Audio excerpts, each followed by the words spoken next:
Caleb Williams is a bust, is what you might say if you were jumping to conclusion or overreacting, if you will. In this video, we're going to go through a few different players and teams that people are talking about, whether that's for good or for bad, and going maybe too far with that. So without further ado, let's get into it. And first off the bat, it's one that pains me a little, and it's, are the Saints the best team in the NFL? And the reason why I say it pains me a little is because I may or may not have tipped them to lose this division, and on top of that, I may or may not have tipped Dennis Allen to be the first coach sacked. So I think this is a genuine good question and maybe not an overreaction given how well they have played. The Saints through 2 weeks, obviously we've got to put it in context. Week 1, they go and play the Panthers, who look to be one of, if not the worst team in the NFL. Bryce Young's been benched. They're a whole nother issue. Maybe that's an overreaction in itself, benching Bryce Young, who knows. But they went in there, absolutely dominated a division rival, so you don't really read much into that. However, week 2, going into Dallas, they go ahead and win 44-19 against the Dallas Cowboys, who, years gone by, last few years, they're a playoff team. They're a solid offense, defense, all-round superstars, CeeDee Lamb, Micah Parsons. They got good names. They got a good, solid team across the board. Not a team that you'd think would get done by that margin in their own home. So whether or not I believe this or not, the Saints being the best team, I don't know. I'll put that one to you. But to push the argument even further in favor for them, Derek Carr has statistically been one of the best quarterbacks in the league, which is a mad sentence to say, given before the season, I and many others thought the Saints were going to be one of the worst teams. So they put me in my place through 2 weeks, that's for sure. I think the big thing that I thought was going to be their downfall was the offensive line, and for good reason. Last year was very, very poor.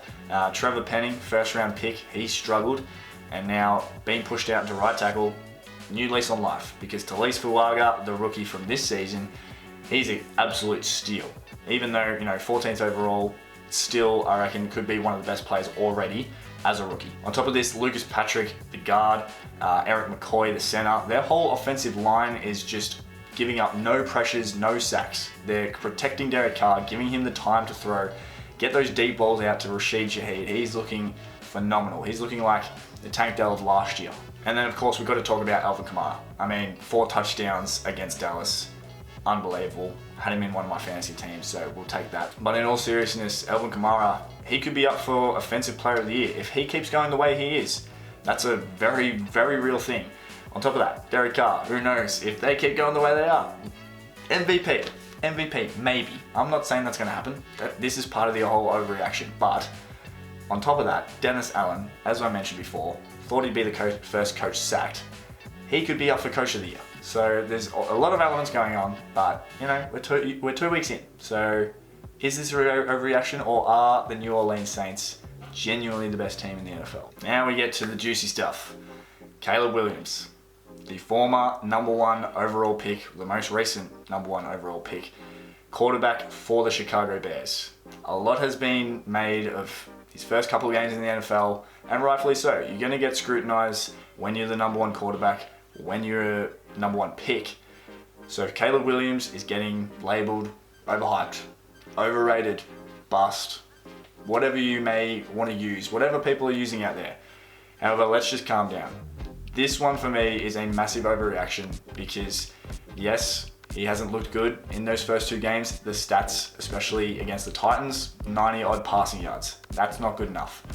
But let's calm down and look at it realistically. The big thing for me is, particularly watching that Texans game, the offensive line is absurdly bad. It's horrendous. It's horrific. They can't protect him. They haven't been able to protect him.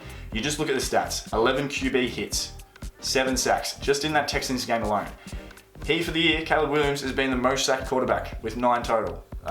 If that continues the way it does, there's no way he develops in the sense of a #1 QB, a guy that's your franchise guy, getting hit that often. It's not going to help his development. It's not going to help his confidence. And I have seen, yes, the argument being Justin Fields had the same thing. He had basically the same O-line and wasn't able to produce. But let's be real.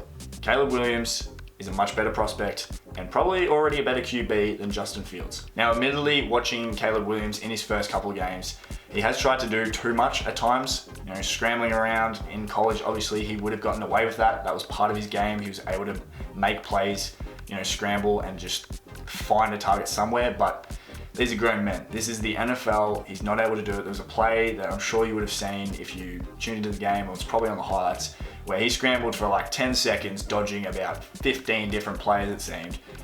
Looked good for a bit, but then finally got taken down. It's just not gonna work because this O-line needs to be better. It needs to be able to run the ball. That's another thing, taking the pressure off Caleb Williams, being able to run the ball. They haven't been able to do that through 2 weeks. So this one for me, Caleb Williams being a bust, being overhyped, overrated. Just relax. Let's relax. Let's take a deep breath and just let the rookie QB get to the end of the season first. Now, is there cause for concern for some AFC North teams? Now, the AFC North going into this season and based on last couple of seasons, probably arguably the strongest division in the league. However, based on the first couple of weeks, not so. Now, obviously, the Pittsburgh Steelers, who would have thought? They're winning this division 2-0. Happy as Larry.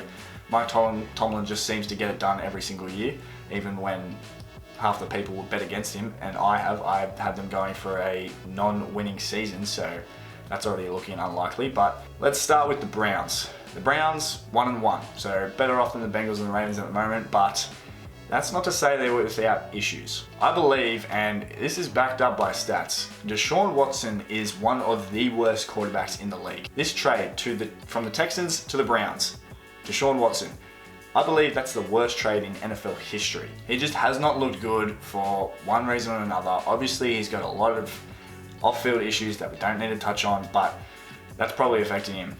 And on top of this, I don't know if they can rely on the defense as much as I thought they could before the season started. Moving on to the Bengals. Now, the Bengals are like the Ravens, they're 0-2. I am worried about them. Now, first off, the Bengals have started 0-2 for the last 3 seasons straight, which has seemingly been not really a bad thing for them. However, 0-2 starts in the NFL, it's about an 11% chance for those teams making the playoffs.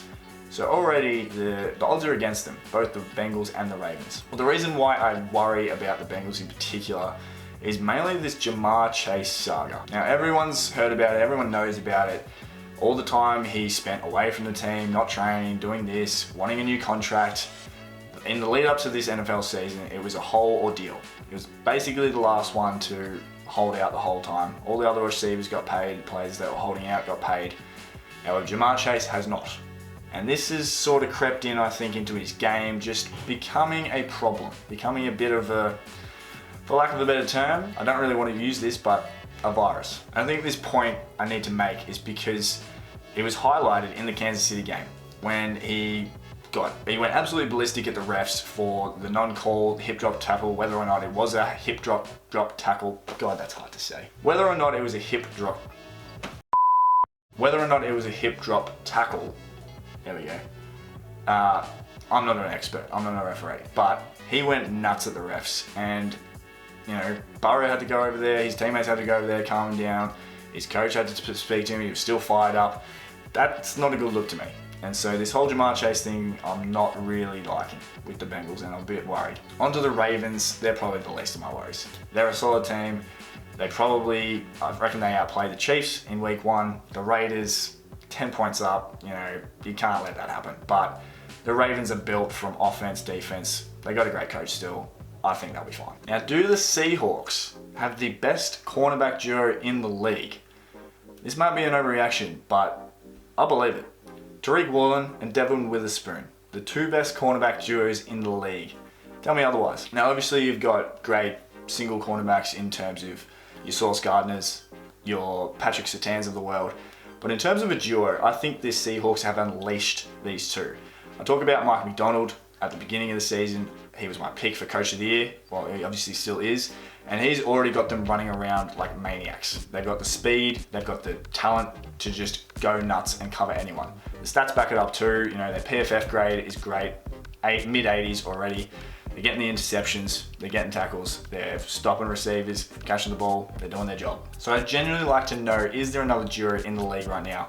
Another cornerback duo better than Devin Witherspoon, former 5th overall pick, and Tariq Woolen, the former 5th round pick. And to finish it off, I've got, one that I don't necessarily know if I've seen major headlines about, but Baker Mayfield. Is he going to win the MVP? Now, I put Baker Mayfield in this category of Sam Darnold, Derek Carr, these guys that probably no one expected to play lights out. They're lighting it up. They're statistically the best quarterbacks in the league right now. But specifically in terms of Baker Mayfield, I just wanted to highlight him in particular due to just the redemption arc.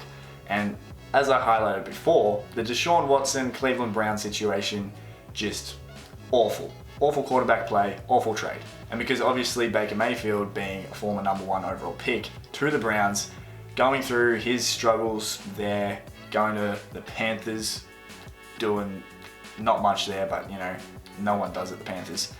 And then now in Tampa Bay, just lighting it up. So he's got Chris Godwin, he's got Mike Evans, he's got weapons around him. If he continues on this path, if they win that division over the Saints, who we talked about as potentially one of the best, if not the best team in the NFL, if he manages this, Baker Mayfield for MVP. But that's it for this video. Let me know what you thought about some of those overreactions.